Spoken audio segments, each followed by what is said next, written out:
that pound the island shore are the ones which brought Hengist and Horsa from Jutland to this country 1,500 years ago, when, according to the historian J.R. Green, English history begins.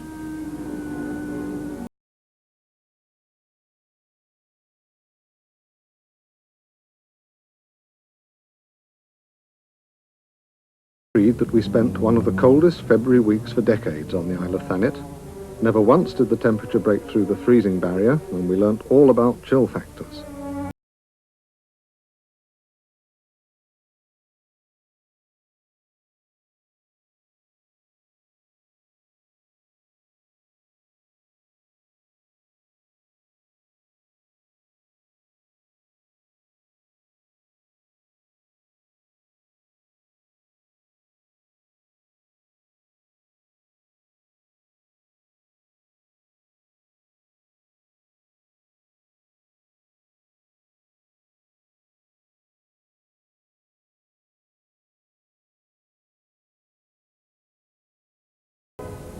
Right, watch yourself as you come out here.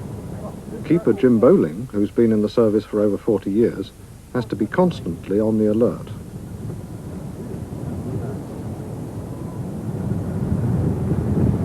This is a real blow, Jim, but what's a shore station like compared with an island like, for example, or Wolf Rock? Well, with a shore station, you have your families living with you. You've got married quarters on the station, and you lead a normal family sort of life. On the ones out at sea, like the Wolf Rock, you go off, the three keepers are off there on their own. Wives and families, they remain on shore. You've been in the service how long? 41 years come the 22nd of this month.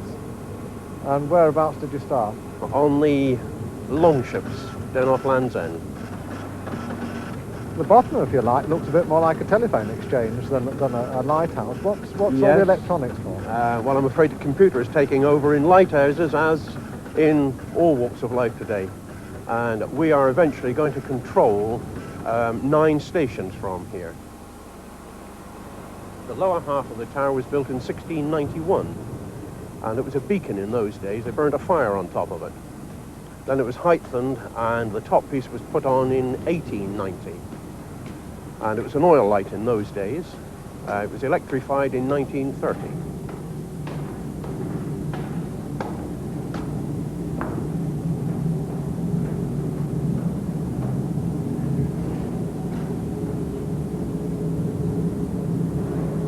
They're 3 kilowatt, 3,000 watts. And what's the range does that give you? Sort of That gives us a range of 20 miles. The light itself is built up by the lens to 175,000 candle power. It's all been focused out to sea, so you don't get the effect of it when you're up close to it. Days gone by, they used to get an awful lot of wrecks on the Goodwin Sand.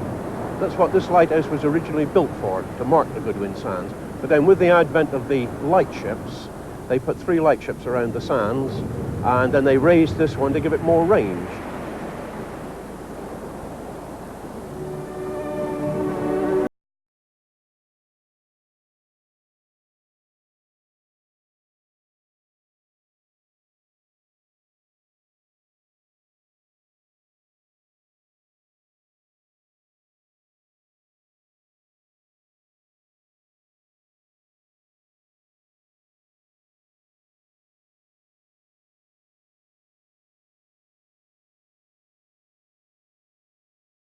Some people say that greyhound racing is a dying sport. You'd never think it if you visit greyhound trainer Peter Rich's bustling kennels just across the road from Thanet's racing track, Dumpton Park at Ramsgate. I came down here from the London area. The pace is a lot slower down here, which suits me. Yeah, the dogs, they're all made different, and they're either sprinters or stayers. You can't make a sprinter stay, and you can't make a stayer sprint. Most of the dogs I've got have been schooled before I get them. It's the natural thing. They're bred to chase. I mean, they would chase anything. You know, on occasions, if the traps have opened before the hares got there, the dogs have still gone round the track. You know, they love racing. They can start racing at 15 months old. And some dogs run through till they're 5, 5 and a half. It depends how lucky they are with injuries. Injuries can shorten their careers. And not too many of them go to stud because it's, you know, they've got to be really outstanding to be able to make it at stud. One of our problems is finding nice homes for them when they do retire. You know, they make lovely pets. People don't seem to think so sometimes, but they do. You can detrain them and they make lovely pets once they settle down a bit.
The harsh winter weather, combined with the oil jettisoned by passing tankers, kills thousands of lovely seabirds.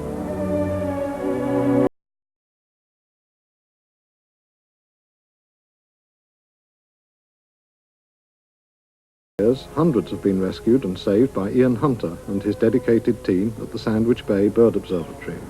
Well, Sandwich Bay is a bit of an anomaly as a bird observatory because most are on peninsulas and things like that, but I think being on the south coast, very near the continent, it helps us get quite a selection of birds on migration.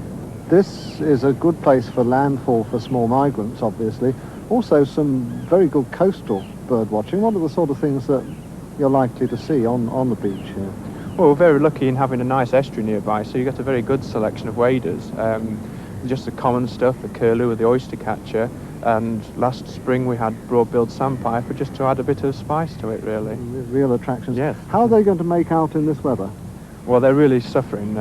The shore is freezing up a lot, so it's extremely difficult, and probably they'll start, if the shore stays frozen, they'll start dispersing, trying to find less frozen places.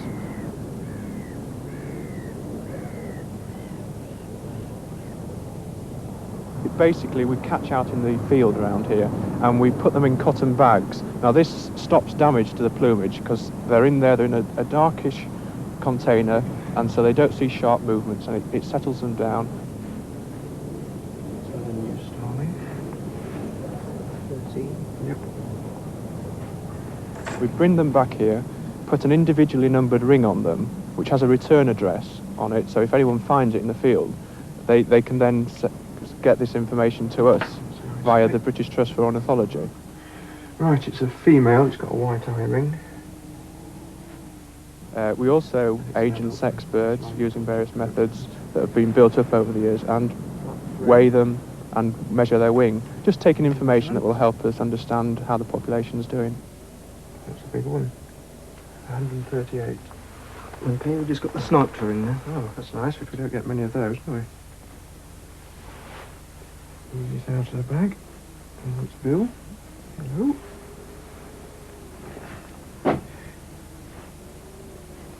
Right. It's ring number 50. Yep.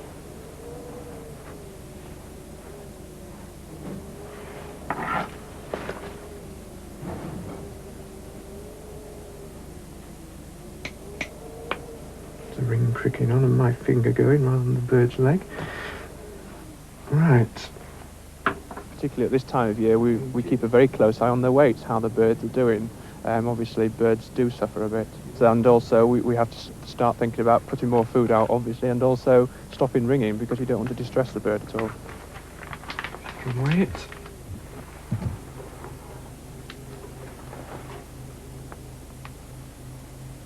Good weight, 105. Right, okay, snipe. Time to go.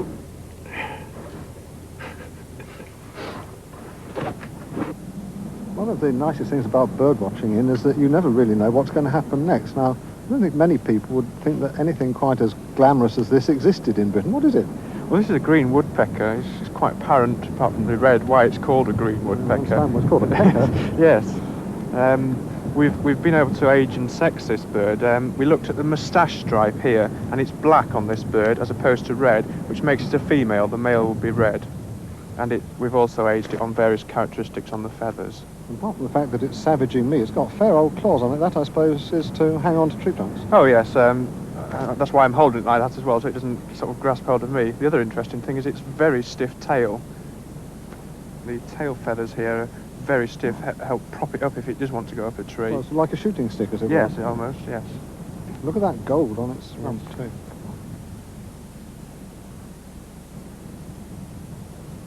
Well, I think this way, the time it went back out to get Oh, a bit yes, I feeding. think so, definitely, yes. Very important that we don't hang on to the birds too long, so we'll just point him out into the open fields and you'll go on to the trees beyond if you'll let go. Okay.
Much of Minster Abbey dates back to the Saxons, and the nuns spend their days at prayer and at work on their busy 20-acre farm.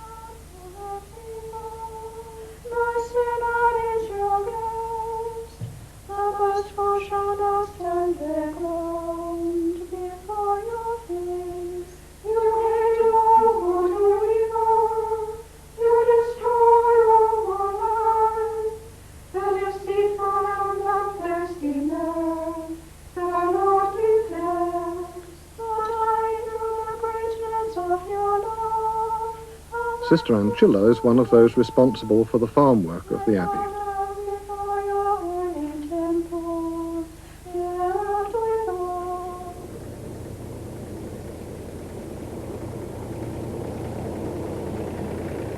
We don't go in a lot for concentrates or fertilizers. It's all organic. We've got 20 acres altogether here. And you manage the lot with how many people?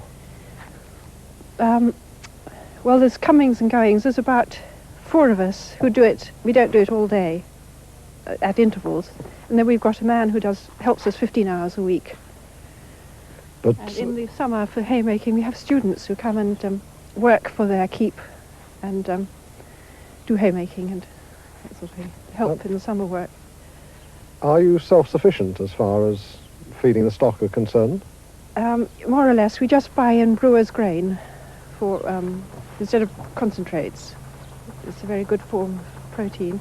Particularly in a winter like this one, which It has is, really been yes, very cold. yes. And the animals always do very well on it. There's something in it that isn't definable, and they flourish on it. Well, we're just beginning to know sheep. They're not quite so easy to know as cows. You know, when we first had them, we thought we'd never distinguish one from the other, but they are very individual. The sheep will sell the lambs for fat lambs to Canterbury Slaughterhouse, and that will more or less, we hope, pay for the overheads of the farm.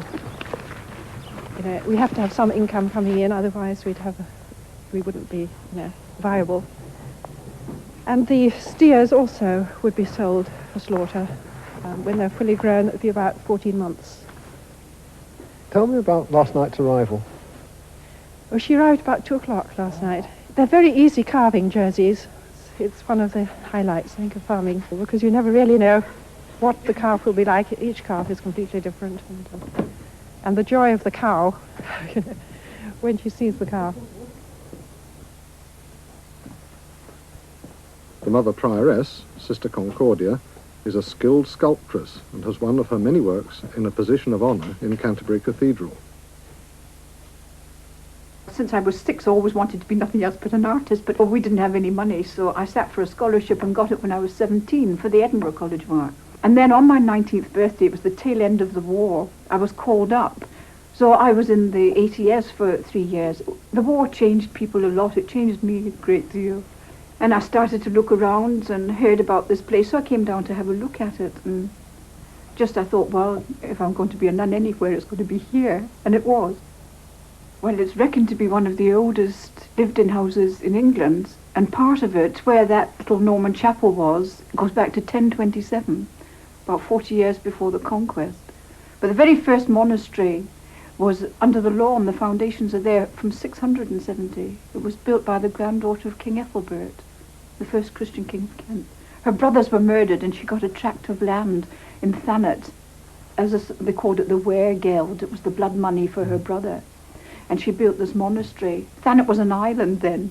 Where the railway station is, that was the harbour. And it was a thriving place for about 200 years, and then the Vikings sailed up and burnt it to the ground in the 9th century. There was about 70 nuns, and all the village people had run into the monastery for safety. Nobody survived. I think it's been the hardest as far as frost concerned, because I've never had any of my models frozen before, but for nearly a fortnight I haven't been able to work here. It's been ice hard. And today, knowing that you were coming, I thought, well, I'll thaw him out, St. Jude, patron of desperate cases. So I put on the electric thing, and I think that the surface started to flow with water, and it all cracked open, and the hand fell off in different parts. So I've just sort of patched the thing up.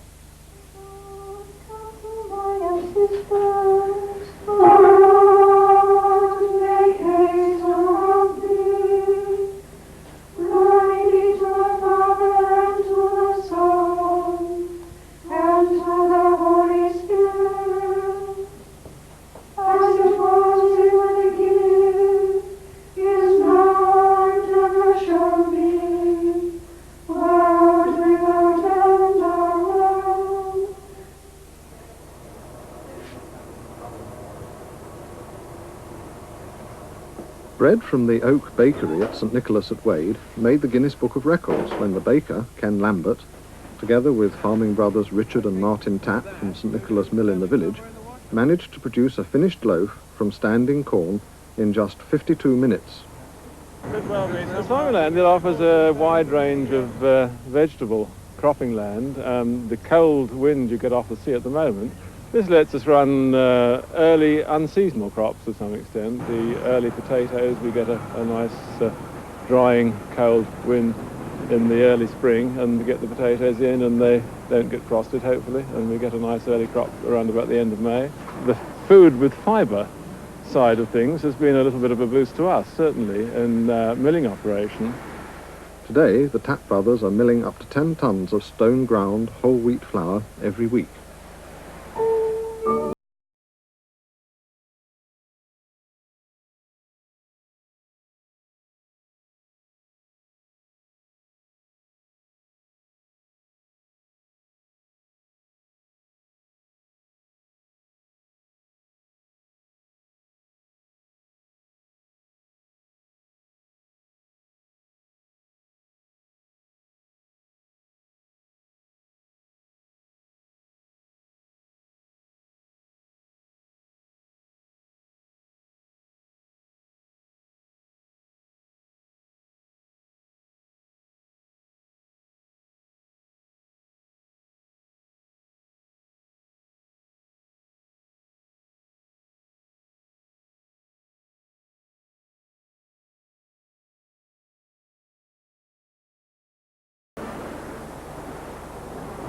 As on many of the islands or former islands dotted around the British coast, Thanet's people are islanders through and through.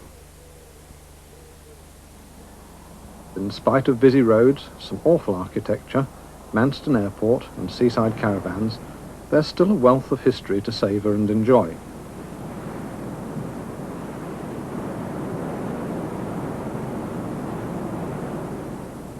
If you love the sea, you'll find it in all its moods along the whole length of this, the Bulwark shore.